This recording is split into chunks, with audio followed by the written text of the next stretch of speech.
Well, you know, I did see that earlier, Jesse, and actually my wife showed me one of those, and she said, Pete, it's a PhD meteorologist, and I read what he said, and it was complete hysteria.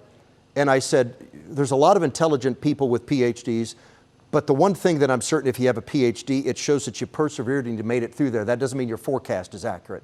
So when you see some of this stuff on social media, make sure you use a trusted source. I'm not telling you you have to use me, but just make sure you use a trusted source. And every dude on social media can't be trusted, okay? Just use a trusted source, the Weather Service, us, just somebody that's a trusted source that's not hyping this stuff up. Because Jesse's right, not everybody's going to see 70, 80, or certainly 100-mile-an-hour winds. It's pockets of that. Down with this, just because of the confirmation, not all of this is Doppler radar. There's several dozen chasers that we have outside right now that are keeping an eye on these storms, and they're all reporting winds of 60, 70, even 80 plus miles an hour. So these are eyewitness reports right now with these storms. Can we put up a couple tower cams?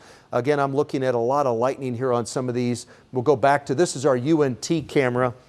You can see this, a lot of lightning, very heavy rain taking place right now at UNT. As I'm off camera here, I'm also going to pull up my ring camera because it's getting very close to where I live as well, and I do kind of want to see just exactly what's going on. And Jesse, are you getting any other additional reports right now that you're seeing? Yeah, you know, we have a friend that lives, let's see here, I want to get this report, that lives in Hickory Creek.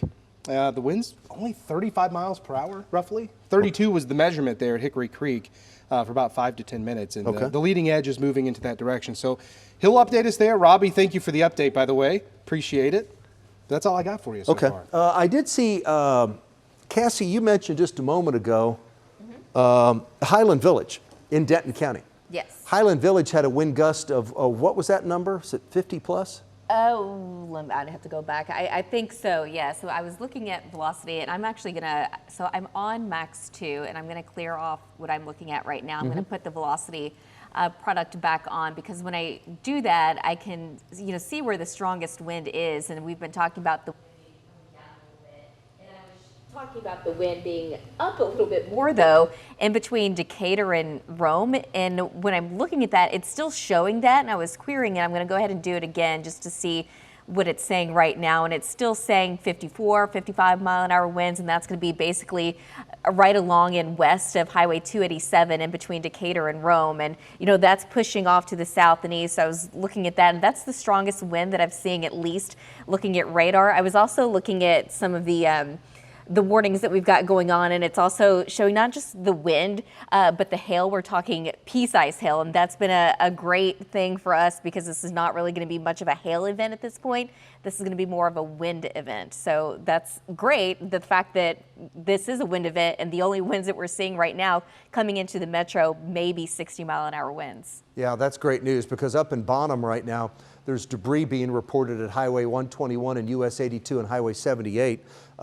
They have in Dodge City, just south of Bonham, they have 80 mile an hour winds confirmed, trees down, power outages in Bonham. That's Fannin County. That's where we still have the tornado warning until 10:30. So that's what's shifting to the south right now. Now this tornado warned storm, it's moving over toward Cooper, it's moving over toward Delta County, also over toward Hopkins County. This is not moving toward the Metroplex.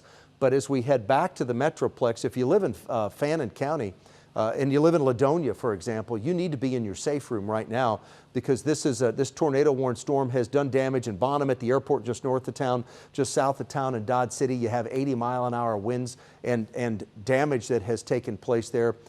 We did think we saw a bit of debris earlier as we were analyzing the radar data.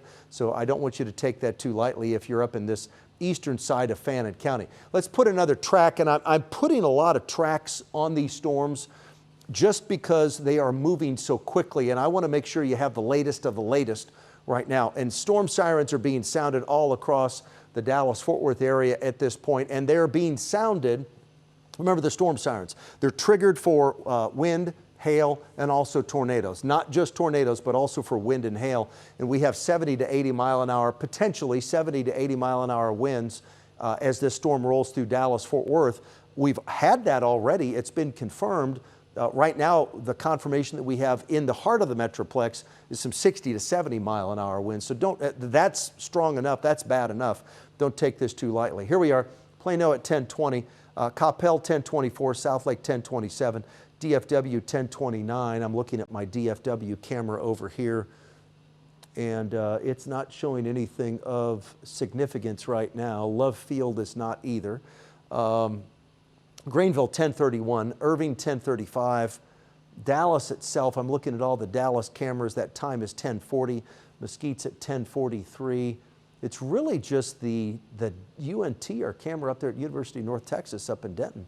That's really the only one right now. Sulphur Springs, 1045. Bulk Springs, 1047. Hutchins, 1052. Terrell, 1054. Lancaster, 1057. Post Oak Bend City, 1059. And then Kaufman at 1102. That's the latest with this line of storms as it shifts off to the southeast. Teresa Woodard is in the studio with us. Teresa, are you getting any reports of any damage? I know Cassie's been keeping an eye on Encore outages right now. What are you hearing from emergency managers across the area? Yeah, as of yet, Pete, we don't have any reports of any damage. I know you just mentioned that in the Bonham area, there are reports of potentially some debris. So that's one thing we're going to be checking on up in the newsroom. You mentioned power outages as well, and I just wanted to bring everybody up to speed on sort of what I've been doing. As you take a live look at what's happening in McKinney, this is at 380 and US 75 in McKinney. You can see a lot of lightning. You can see clearly a lot of rain falling. And I think if you really squint, you may see off in the distance some trees that are blowing pretty hard as well. So keep that live shot up while I talk you through what I have been watching. So there is a website that I keep an eye on that tracks power outages all across the state, Pete. And for the last few hours, you could see one by one counties start lighting up with more and more power outages. It really started sort of in the southern part of the Panhandle and has been sweeping across those Red River counties. And so now we are seeing counties, smaller counties that do have maybe 50% of their residents without power tonight. And that's sort of like in that Panhandle area. I know you mentioned that there are power outages in Grayson County, Fannin County, and so we are tracking those as well,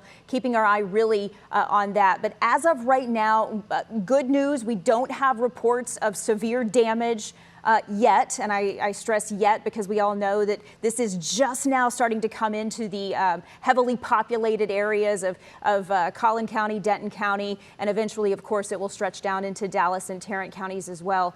Yeah, this you can really see the intense rain here from this live camera that we have. I believe this is where Morgan Young is. She and our photographer Giovanni Garcia out tracking this for us tonight, and you could see Morgan inside the vehicle. Earlier, they were talking about how they had been in touch with Cassie, and Cassie had suggested, stay put, don't drive in this thing, don't try to get around it, just stay where you are. And this is what they are seeing as it blows through right now. So again, we're going to continue to work on our end, any of our contacts with emergency management crews throughout the region.